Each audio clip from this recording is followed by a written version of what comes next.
It's Alea Antoine. You're listening to Tease podcast. Everyone loves a tease. Stop. But don't get too excited. In your 20s, you're going to get the urge to move to a new city. It is very important that you follow through with that. But in your 20s, someone will ask to move in with you rent-free. It is very important that you say no. Everyone, and welcome to Tease podcast. Happy Tuesday, bitches. Oh, or should I say happy Tuesday, you ho-ho-hos. Guys, today is the Tuesday before Christmas, and I am feeling, honestly, completely depleted. I always think that I made strides in therapy, that I've really come to, that I'm becoming the best version of myself. I'm like, wow, I am healed of all trauma. Like, I don't have to ever go to therapy again. And then boom, December comes and the amount that I regress is ridiculous. I don't know what it is. And I'm like, okay, it can't be seasonal. Maybe it is seasonal, but something about like the winter vibes just like really like it does something it does something to the soul that's just not right. Like it's supposed to be the holidays, we're supposed to have the best time, but like I think that we all as a collective have started telling each other the truth. Like sometimes this is the most stressful time of my life. And being one of the long distance children, I know that it's especially difficult for us. I feel like no one really talks about how when you live away from like the rest of your family and you're going home for the holidays, how like it doesn't, I think that people think that it fits like a Cinderella shoe. You know what I mean? Like you're back, everything's back to normal, and it's how it's supposed to be. But the weird part about living in another city, another state from the rest of your family is like, one, you don't know what's going on all the time. You have no idea about the little things. Like you're out of the loop. You're literally out of the loop. You don't know what any of the inside jokes mean. They could all be making fun of you and you wouldn't know it because like you're not in the loop. And then when you do get there, like it's not really your space anymore. And I'm someone where I like my space. And so you kind of like in a weird way, like are less relaxed than you are when you're at home. Like the beginning of this week, I kid you not, Monday to Wednesday, I did nothing. Like I barely left my house, maybe went to the store, but like overall, I was spending honestly an unhealthy amount of time indoors. And I think that it was because I knew like, hey, in a couple of days, I'm not going to be here and I am not going to be like the same peace and space and vibe that I've created in my own home. I'm not going to have that. Everything is going to be go, go, go. You're going to be in someone else's place. Oh, I hate living out of a suitcase. I hate living out of a suitcase so much. Like, you know, like when you use all your travel stuff, like for some reason I get the biggest ick when my travel stuff gets wet. Like I sometimes would just want to throw away stuff because I'm like, ew, like it got wet, you know what I mean? And like I don't know, that was like completely off track, but like I don't like that. And you're like carrying a whole shower bag like you're in a dorm to the shower. Oh, but like it's actually like less relaxing than it is when you're at home. You know what I mean? And then I think also just like it's hard because like everyone expects something of you if you're like the person that moved away. You know what I mean? Like you never can actually do enough in people's eyes. So you feel like I saw this TikTok and it was like being the black sheep, but also the example at the same time. It's like people in your family like may look up to you or think that you're really cool or like you may be inspiring to them because you were able to move away and you did that on your own and that's really hard to do. But at the same time that there's admiration, like there can also be resentment. And it's like, oh, you think you're better than us. Like you moved. And not all of these things are my personal experience with being like the long distance kid. But I'm like putting together stuff that I hear from my friends, stuff I've seen on reality TV. Like people, you live far away from home and people think that you're better than them. And like they kind of treat you in a way to where it's like, envy matched with a little bit of jealousy matched with like you're gonna get a lot of backhanded compliments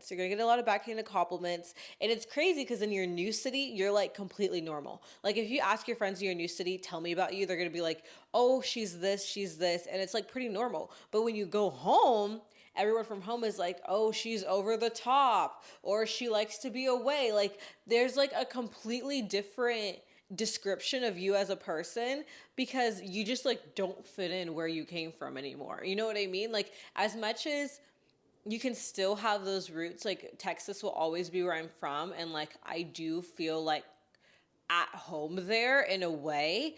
I will never be the same person that I was since I lived there because I moved. Like, when you move to a new city, like, people don't talk about how like that shit changes you. Like, moving to a new city will change you. This is my second city that I've lived in. Actually, technically my third city, second state that I've lived in, and I just hit a year in Vegas. Woohoo! 2025 was my first full on year in Vegas, like the full January to December. And it's so crazy because I do not think I'm the same person I was when I got here. Like, if I feel like if you were to look at the podcast episode from this time last year, I probably looked completely different. Like, oh my God, let's start off with the obvious. Like, my hair is like brown now. I used to say I was never gonna dye my hair away from red. I literally had red hair last year and I loved the red, but it's like something about when you live in a place you start getting influenced. There's still a red undertone, like it's a copper brown, but it's definitely not like red. It's definitely more towards the browns, you know what I mean? I feel like, oh my gosh, I'm wearing a nose stud instead of a nose dangle. I have red, like these are my natural nails and they're just shaped in almond. I don't know. I feel like Vegas has kind of like made me like a little bit more towards the not necessarily clean girl aesthetic, but like I don't know, like it's just kind of like maturing my style. That's what it is. It's maturing my style. Like, if anything, like dress more slutty since living here, but it's like in a hot, mature, slutty way. You know what I mean? Like, I feel like whenever I lived in Seattle and when I lived in Texas, like I always wanted to dress like how I do now, but I just didn't know how to execute it. Like, I have some outfits that I could wear on an everyday thing in Vegas that if I packed it to go home, I would look like, where the fuck does where is she walking from? You know what I mean? And so I feel like I like am finally coming in too because like I get to have the actual style that I want here. So I'm not really like overdoing it, expressing it in like my normal appearance. You know what I mean? Like, I'm finally wearing the clothes that I want. So I don't need to like do the most with my hair or my piercings and this stuff because like I get to present myself already how I want to. The other stuff is just to like really like highlight it and be like the sprinkles, the cherry on top, you know what I mean? But no, like literally I feel like living in Vegas has changed me. I feel like way more of a hustler. I'll give you that. Like, these Vegas girls like do not play with a Vegas girl. Like, I definitely came here and I still had like my naiveness. I would still like get walked over. Like, I was like very more like meek and mild, you know what I mean? And that's saying a lot because I thought that I was kind of like, let's get it poppin'. Looking at me now to then, I'm like, oh my gosh, like I am so glad that I'm not walking around the world like that anymore. Like, Vegas, not only does it toughen you up, but like it teaches you how to be like a go-getter. Like, Vegas is full of go-getters. Like, people in Vegas aren't okay with doing nothing. Like, people in Vegas, I feel like even if it's maybe not in the best way, like they're always like reaching for the next shiny thing. And sometimes that could be a bad thing, but it does like, it definitely isn't a place where you get like static in one thing and you're not really fond of that and you don't have any aspirations. Like, it leaves you chasing. It leaves you chasing because someone's always doing better than you. Someone's always doing better than you. And I think that when you use that as more of like a motivator instead of like getting jealous and envy, then like that really helps. You know what I mean? But from living in Vegas, like some things that like are also different are I feel like just the way that I see the world, the way that I see other humans. Like, Vegas is an adult playground. So to see people how they act at their most unfiltered has really changed my perception on humans. Like, oh my gosh, to all my straight people out there, good luck. Like, I can't imagine marrying a man. After living in Vegas, I'm like, like, no, I could never, you know what I mean? And it definitely connects you to your feminine side. And I thought I was already connected to my feminine side, and now I'm like deep in it. Like, I'm so in my feminine era. Like, I love it. I honestly love it. It lets you be soft but assertive at the same time. Like, in Vegas, you really learn the balance and the art of being soft feminine, divine feminine, even a dark femininity too. You know what I mean? Like you learn to balance the softness with the dark femininity. So like, I don't know, it kind of teaches you how to kind of put on the front to get what you want. Like it teaches you what like nothing else will ever teach you. This is what when they have street smarts, it teaches you how to finesse. It teaches you how to get in certain spaces. It teaches you how to manifest because like you can manifest so much more here because like there's so many available opportunities. You know what I mean? And we're so close to Cali. Like it's just like I know that people don't call Vegas the West Coast, but I think that like when you live in Vegas, like you're more connected to West Coast than you are to any other place because like I don't know what goes on in the rest of Nevada. People in Vegas don't really like travel around the state. Like it's not like Texas where you're like going city to city. It's like you're literally just like in these walls that are covered by a really crazy, scary desert. Yeah, no. So it's always weird. Like, this is the first time that I'm going home after living in Vegas. And I feel like I've completely changed as a person, like, more than I did when I was in Seattle. I feel like Seattle changed me. And I feel like Vegas is like molding me. You know what I mean? Like, Seattle changed me. Like, it fucked me up. But, like, in like a, you know, this is the real world type of way. And Vegas is like molding me into like, I think the adult that I'm going to end up becoming. So it's going to be very interesting to see like how I fit in Texas. I've been having like a lot of anxiety about it. I don't know what it is because like every year I think, yep, I've healed my wounds. I've healed my past. Like I'm okay with it. And then I have to go to San Antonio and I'm like, no, like I don't know, like it really sets me back. It sets me back. Like a part of me is like super excited for Christmas and all that, and a part of me is like, oh my gosh, like you know what I mean? It's not that long, da da da da. But like it's obviously gonna like be fun to see like family, see old friends and everything, and that you just like really can't put a price on. But I do want to see like how I interact and vibe with everyone. Like I wonder. I'm like so curious. Oh my gosh. But yeah, I'm very interested. I feel like just living in a new city like really alters your brain chemistry. Like it just makes you think different. You become your city and like you become more connected with it because it's like you chose it. It wasn't chosen for you. You know what I mean? And you had to work extra hard to fit in when you don't know anyone else who lives there. You know what I mean? So like you really curated it. Like I really curated Vegas. Whereas like in Texas, it wasn't like I curated it. It was like where I grew up. Like half of the people that I know, it's like not by some random coincidence. It's because like I was put into certain spaces where that was what was supposed to happen. But like here, it's like, wow, like I'm really watching the universe, my manifesting like at play. So yeah, it definitely like changes the way that like you see the world, the way you see people around you. Like I think moving also just like makes you realize how big the world actually is. Like it's so big and so small at the same time. Like when you move cities, it may not even be like a big move. It could just be like a little state hop, little 4 hours away. But you realize and you start to think, I can go anywhere. Like now I don't see distance as something that's so bad. You know what I mean? Like, why don't we just like go on a trip? It seems a lot more realistic to travel around the world now than it did when I like lived in my hometown because like you actually are popping your bubble. You're literally popping your bubble. You're popping your cherry, popping your bubble. You're popping your cherry, pop in your bubble. You know what I mean? Speaking of altering brain chemistry, guys, I am not the same person that I was yesterday when I started the day because I watched I watched the Diddy doc by 50 Cent on Netflix. And to put it gently, I don't even want to talk about that documentary because of how much it fucking freaked me out.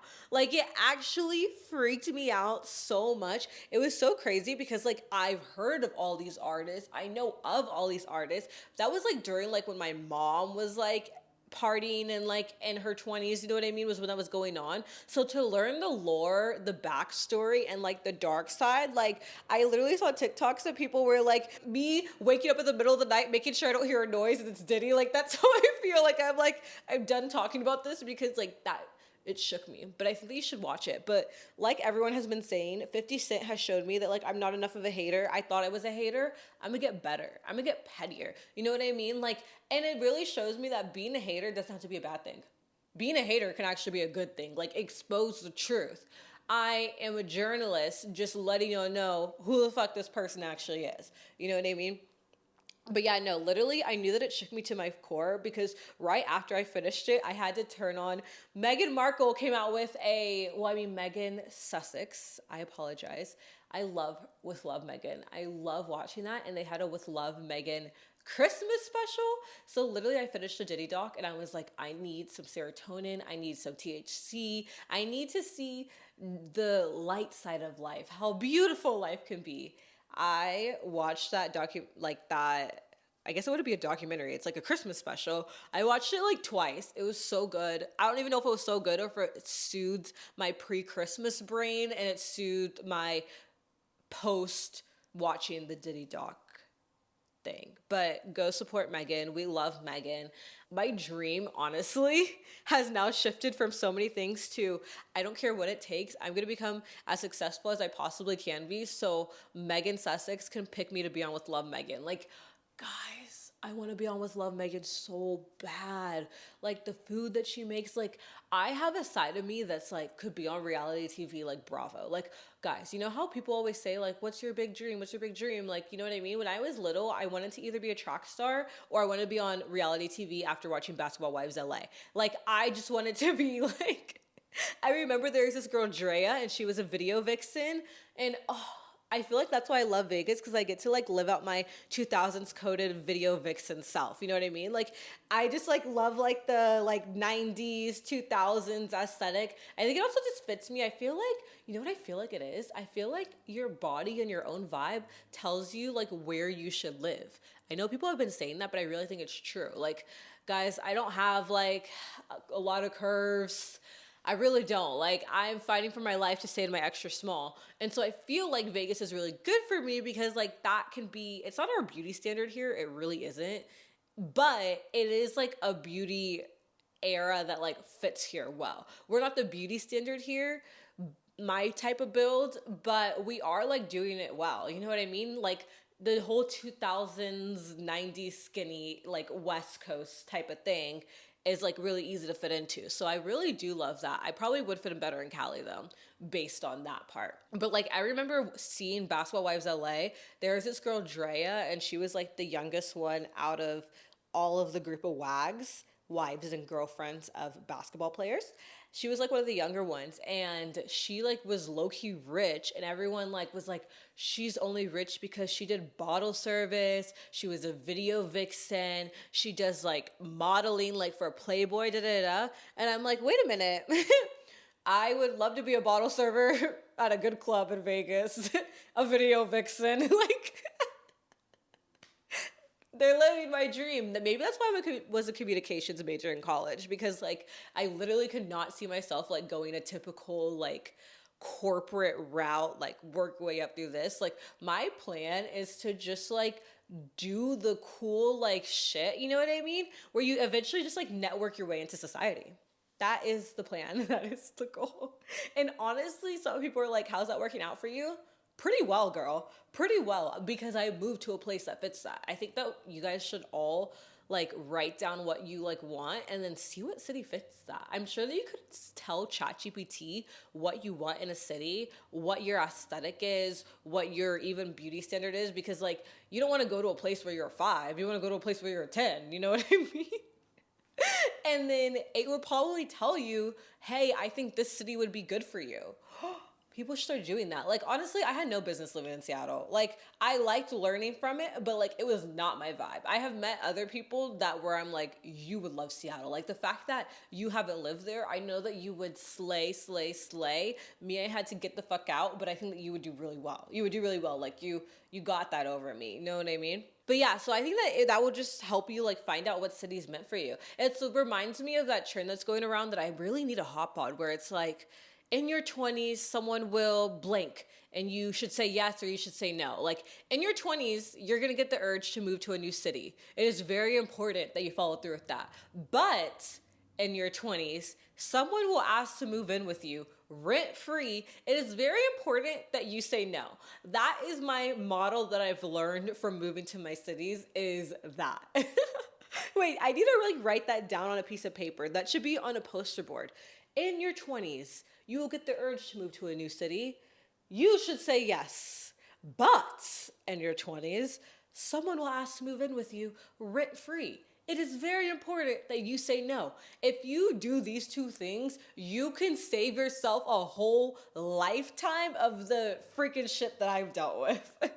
No, I'm honestly being for real. A lot of my friends, because I feel like Vegas is full of a lot of people that like weren't born here. A lot of my friends like are the long distance kids, and all of them say like moving to a new city, best thing I ever did. Letting my friend or a rando move in with me rent free, worst thing I ever did. And you will save yourself a lot of trouble. That goes for relationships too. Like you will save yourself so much trouble if you live by those two rules. You know what I mean? It's like it will stop you from wanting to do a redo. Oh my gosh, guys, another thing that you should live by in your 20s, you'll get the urge to change the background of your text messages with a new iOS 17 date. It is very important that you know the fact that everyone can see that you changed the background. Everyone can see that you changed the background. I did not know that. I kid you not, have changed the background on every text, no matter who the person is. On one friend, I have pink and yellow. The other one, I have a picture of the city because she reminds me of the city. On one of my friends, I put a picture of a mountain because we used to do track together, and it was like a desert mountain that reminded me of her. On another friend, on Emily's, when I visited her in Miami, our background is a picture of her dad's backyard because I thought it was really pretty, and I didn't know that other people can see that.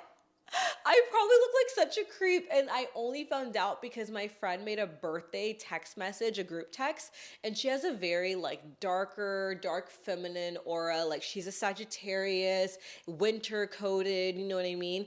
And so I changed the background to like this like midnight sunsetting sky, like very like pretty like a sky looks, but like very intense and like the indigo and a darker orange, you know what I mean? And she goes, LOL, that matches the vibe. And I'm like, oh, I don't know any of her friends. I don't know any of her friends. Like it's one of those things to where she just made a group text with all of the friends that she knows, and I changed the background. So in your 20s, be careful who you change the background on your text messages with. I've changed the background on my text with my bosses because he like gave me a gray aura, so I changed it to that. Like literally I look at people's auras and then I change the background to that. Imagine I hated someone and I put like some strange ass aura on Rachel. Also, thank you for showing love to Rachel's episode. We love Rachel. She did so good. On Rachel's background, because she's the cannabis queen, the background of ours, you can like do an AI playground thing, which I know I should be supporting AI and I don't support AI, but I just wanted to see what it was. So I typed in like, make like a cute aesthetic weed background with like some flowers, and it literally looks like smoking coming from like a weed plant with like pink flowers over it. Like it's so cute, but I didn't know that she could see that. She's probably like, oh wow, thanks, how creative. Like what? On my other friends, it's a pink background with two cherries because she's also like very sassy and diva-like, and she's like one of the first friends I met in Vegas where I was like, oh, she can out diva me any day. And so I made it that. I didn't know that she could see it. My other friend like just has a cute innocent vibe, and I made it a little bumblebee with cotton candy. Like, guys, do not change text background on everyone's text because they can always see it. So I'm going to be way more mindful of that going forward.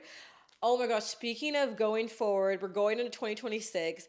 I remember when 2026 sounded like it was so far away. Like I was like, I can't even imagine being that old. Here I am, 23. You know what I mean? I'm not old. Like the way that I see it is like Kim Kardashian didn't become famous till 27. And so I have until 27 to get my shit together. Like once I'm in my later 20s, okay, now I need to know a life path. I feel like everything before 25 is just like it's like you're still a teenager. You know what I mean? Like you can really fuck up and you have enough time to bounce back. So right now during my trial years, I'm trying to be as motivated as I can, but I'm also trying to like really enjoy it. I think that this year for New Year's, like I don't really do the whole New Year's resolution thing. Honestly, like to me, it's like, okay, I'm not going to change who I am just because it's a new year. If anything, I just like want to elevate who I was already. Like new year, same bitch, new year, better bitch. You know what I mean? And so I think that my New Year's resolution is just gonna be keep on keeping on. Don't give up. Abundance mindset, gratitude, like all the, the sayings that everyone says to say. That's my New Year's resolution. Everything that's meant for me will come to me. I attract a great life. But I am going to actually do an actionable New Year's resolution this year, actually, because I think that doing an actionable one is just kind of good. I want to stretch every single day, like just do some yoga or stretching 10 minutes during the day. I notice that like makes me like way happier because like I don't know, if you walk around with like your muscles tight, to me it's like I really don't think that you'll be as productive as you could be if you were like looser and your back didn't hurt. Like you'd be surprised how much like not stretching can like impact your life. Not to mention like I want to be moving and grooving in part of the water aerobics when I live in my retirement home. So I got to keep that nice and tight. My other reason for this resolution is because I want to get my splits. By this time next year, I will have my splits, mark my words. I just feel like as a woman, as the girl that I have morphed into, as the woman I have morphed into, I need to get my splits. I watch Real Housewives of Beverly Hills, and here's the thing. There's multiple reasons why a girl would want her splits. Some would say it's to ride the dick. Okay, some people want splits in like a sexual way, which like fun, you know what I mean? I really want my splits because one, it's the best party trick. No matter what's going on at a party, if you hit the splits, you're better than everyone. And to me, it's just like you really like you could be a bad bitch all you want, but if you don't have the splits, that's something that someone will always have on you. There will always be someone better than you because you don't have your splits. And that's how I feel. I've been in cheer, I did track, like I've done so many cool things that you would think that I had my splits. And I remember feeling insecure at one point in all of those settings because how good am I really if I don't have my splits? How good am I at yoga if I don't have my splits? You know what I mean? So I think the validation that I need is to get my splits. So I will be stretching every single day starting right now. Look, that's flexible. I was not able to do this time last year, and all I'm doing is like lifting my leg up while I'm sitting. Oh my gosh, this was supposed to be a mini episode. I feel like it's not going to be because I talk so much. Before we go though, there's a game I wanted to do with you guys. Woo woo. We haven't done a game in a while, you guys. I'm like so excited. It's not all the way a game because like there's only me on the mic right now, and to pretend like I was playing a game with someone would actually be cause to send me into the psych ward. So right now, what we're gonna do is a lot of y'all have like slid up on my stories because I be out, hitting the streets in concerts. Okay, here's the thing. In Vegas, yes, it's cool that we see celebrities a lot. You know what I mean? But we get to do it for free a lot of times. And the best part about it is that like it's on your own terms. They usually come back multiple times and you get to see like so many artists in one year. And I really like music, so it's been fun. Like there'll be times where I'm just like on a random Thursday, should I go to the bar or should I go see Metro Boomin? Like, you don't get that option in a lot of places. So I'm gonna do rating the artists that I've seen in Vegas. Rating the artists I've seen in Vegas. That way you know if you should go to their concert, or that way you just like know the vibe, because I think that's really important. So let me pull up the photos right now. Okay, this is like purely off of memory, but I'm using my photo album to kind of help guide me through it. Actually, no, I'm not using my photo album. I'm just gonna use my Vegas highlight on Instagram.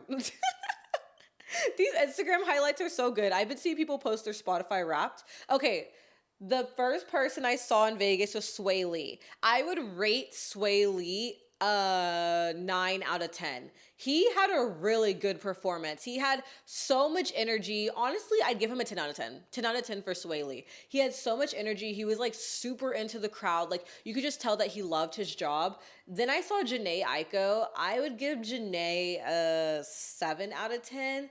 She was like really, really late, which like, I mean, everyone has their own life and things going on, but it was just a really long time to wait. And I love Janae Aiko's music, but since she is more of like a softer R&B girl, like she kind of like just like stood around and like sat down, like very like, like how you would do a concert if you're Janae Aiko. I wouldn't be jumping around if I were Janae Aiko. I would be like sitting on like some aesthetic thing being like, oh. And so like that was fun seeing her, but it is a little bit less interactive. So that's why I would give it that rating. Okay.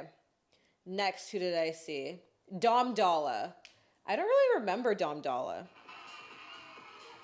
Dom Dalla was good. I don't really remember, so I'm just gonna give it a 7 out of 10. It looked like I had fun, but I think that he just like did like a normal mix, you know what I mean? It doesn't really, it's not one that stands out to me. That's all I have to say. Fun, didn't stand out. Metro Boomin. Metro Boomin, I will give 9 out of 10. I loved seeing Metro. Actually, I'd give Metro 10 out of 10. Maybe I'm too nice, but I feel like for a producer, he gave a really good performance. He was walking around, he was rapping, you know what I mean? Like he really like played the good stuff. I feel like Metro was really good. Metro 10 out of 10. And I love all his songs. Like even if he wasn't doing anything, he produces some of the best songs. So that was really fun. Okay. Let's see who's next. Dom Tolliver, 5 out of 10, honestly. He came on late and like honestly didn't really do a lot of crowd interaction. It was honestly very underwhelming. But still good. Like he has good music, you know what I mean? But yeah, no, he didn't I don't think he wanted to be there. Going through your story highlights is definitely something to do once a year. Okay, I saw Porter Robinson. He's a rock artist, I think. I actually did not know who he was. I just wanted to go to the club. And so I would give him an honestly like a 7 out of 10, 8 out of 10. Like he did really good. Like he did really good. He wasn't my type of music, but I still managed to have a lot of fun. And I think that's how you know when an artist is really good. When like their music isn't your necessarily thing, but you still have a great time. So he did really good. It's probably even more fun if you actually like him. Oh, I saw Fisher. Fisher, I would give a 6 out of 10 when I saw him. I saw him before EDC, so I think that he was just like saving his energy. I would give him 6 out of 10 for performance, but just because I would give him a 6 out of 10. Like, I would go see him again. You know what I mean? But like he wouldn't be someone that I would be like, oh my God, I have to go see you again. Like I would go see him again at a music festival or like just because I wanted to go to the club. So yeah, 6 out of 10 for Fisher. Kaylani, 10 out of 10. Every time my girl eats, bonus points when she brought K1 twice. I've seen Kaylani I think 3 times, and that doesn't even count Seattle, but she brought K1 out, and guys, honestly, I never told y'all, but so we were in the section with Kaylani, but like basically the way that they do it is like we were part of the same section, but like she was sectioned off within that section, if that makes sense. So like we were kind of like behind them, you know? And I heard K1 talking to their, I think, makeup artist. I think it's Kaylani's makeup artist or hairstylist. I don't really know.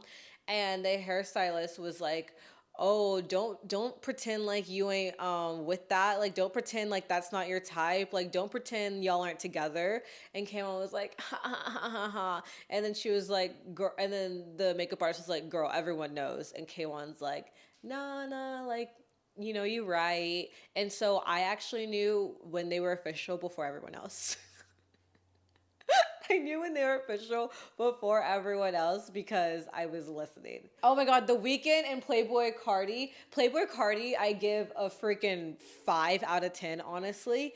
He doesn't sound like how he does on his music at all. And his like performance, his stage performance was not really good. The Weeknd, 11 out of 10. Art, like just straight art. He's such a good singer. He is like the type to where like he doesn't even need the song to be playing, and he does like his own remix because he just knows how to pipe those vocals. Also, we eye fucked 3 times, so gotta give that to him. And I want to get a tattoo after going to this concert. I want to get a tattoo after going to the Weeknd's concert. But to be fair, I am biased. I'm definitely like a longtime fan. He's always number 1 on my Spotify Wrapped every single year. Okay, I saw Shaq. Shaq was definitely interesting. We were like right next to him. It's funny because he's such a big dude. I'd give him like a 6 out of 10. Like it was fun. I had never really headbanged before, but like he kind of just played some music and goes, let's turn up. Show me the fucking music. Like he just kind of like plays good headbangers and then talks in his deep voice on the mic. So it was cool. Yeah, he was cool. Okay, Tyga, I'm gonna be honest. I had been wanting to see him, and by the time he came out, I was blacked out. I have a video of him on my story, but I literally question mark out of 10. Not applicable for Tyga. I can't give Tyga a rating because I don't remember his performance.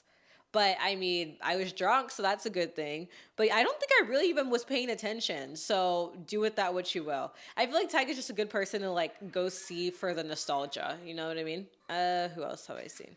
Pauly D. I want to apologize to Pauly D. I accidentally made a TikTok and I didn't intend for it to get the amount of bullying for Pauly D that I did. Like, I accidentally made a TikTok that went slightly viral, and now everyone's hating on Pauly D in the comments, and I feel really bad because I didn't mean to bring all the Pauly D haters together. I actually like Pauly D. What I said in the TikTok was maturing is realizing that he does nothing during his stage set, but, like, maturing is realizing that most of the artists don't do a lot of stuff during their stage set. Like, that's why I really liked, like, Sway Lee, Janae Aiko, Kehlani, The Weeknd. Like, that's why those ones stood out to me. It's because they were doing more than they had to, where a lot of people just like play their tracks and they're kind of just jumping around getting drunk with us, you know what I mean? And that's what Pauly D was doing. But like, I'm not going to see Pauly D because I think that he has the best music. I'm going for his vibe because like Jersey Shore, he's just like Tyga, Shaq, you know what I mean? Like it's more for him than it is his music. And yeah, I accidentally brought them all together. Like everyone was shitting on him and I just would be like, guys, like I don't mean to hate on him. Like it really wasn't that deep, but I think like it's not my fault. The internet just makes everything deep. But we got right behind him. Like we literally were like standing directly behind him, which was pretty cool. So like that's how I knew that he wasn't doing that much because I was like right behind him. I was right next to him. Okay, that's all that I've seen in Vegas so far. Those are the artists. Do with that what you will. Now you know who's worth seeing, who's not. Yeah. Well, that is all that I have for you guys this week. I hope you guys have a wonderful new year. Our next episode of Tease will be on...